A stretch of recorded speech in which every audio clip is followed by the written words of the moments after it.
Assalamualaikum warahmatullahi wabarakatuh. Nama saya Naufal Tufail, NRP 1840100239.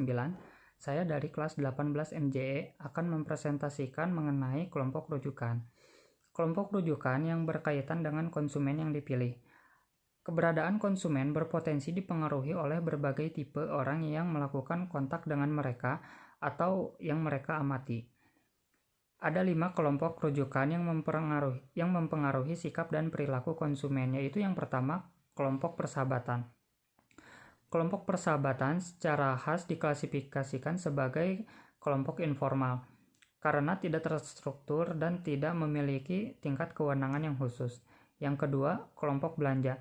Kelompok belanja adalah 2 orang atau lebih yang berbelanja bersama, baik berbelanja pakaian, makanan, dan lain sebagainya. Yang ketiga, kelompok kerja.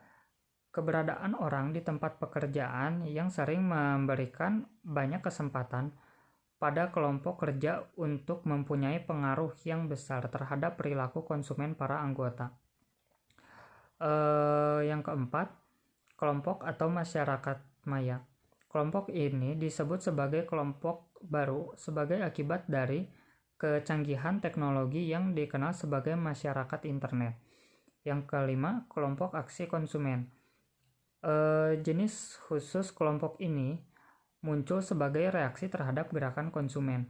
Tujuannya yang mendasari kebanyakan kelompok aksi konsumen ini adalah untuk memberikan tekanan yang cukup pada anggota komunitas bisnis yang dipilih agar memperbaiki penyalahgunaan yang dirasakan oleh konsumen. Selanjutnya ada daya tarik selebriti dan kelompok rujukan. Daya tarik selebriti dan kelompok rujukan yang serupa lainnya digunakan dengan sangat efektif oleh para pemasang iklan untuk berkomunikasi dengan pasar. Ada 5 tipe daya tarik kelompok rujukan utama yang lazim digunakan dalam pemasaran, di antaranya 1. Selebriti. Sebuah perusahaan menggunakan selebriti atau memutuskan untuk menggunakan selebriti untuk mempromosikan produknya, mempunyai pilihan dengan menggunakan selebriti untuk memberikan pernyataan atau dukungan menggunakan aktor dalam iklan, untuk menjadikan selebriti sebagai juru bicara perusahaan.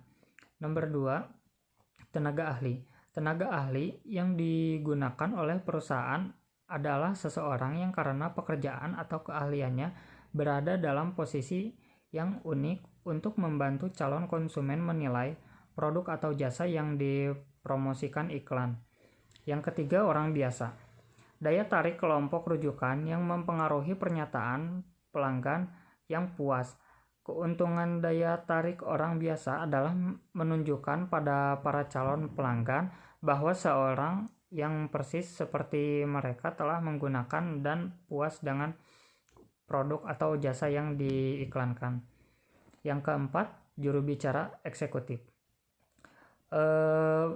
Pada saat ini, semakin banyak perusahaan yang telah menggunakan eksekutif puncak mereka sebagai juru bicara dalam iklan. Penampilan seorang pimpinan tertinggi perusahaan dalam iklannya secara tidak langsung menyatakan bahwa seorang yang berada di puncak memperhatikan kepentingan terbaik pada para konsumen. Yang kelima, karakter dagang. Karakter atau tokoh dagang atau juru bicara digunakan sebagai pendukung dalam memberikan suatu citra yang dibuat ideal dalam menyatukan informasi yang sangat penting bagi produk atau jasa yang mendukung. Terima kasih, sekian dari saya. Mohon maaf bila ada kekurangan. Wassalamualaikum warahmatullahi wabarakatuh.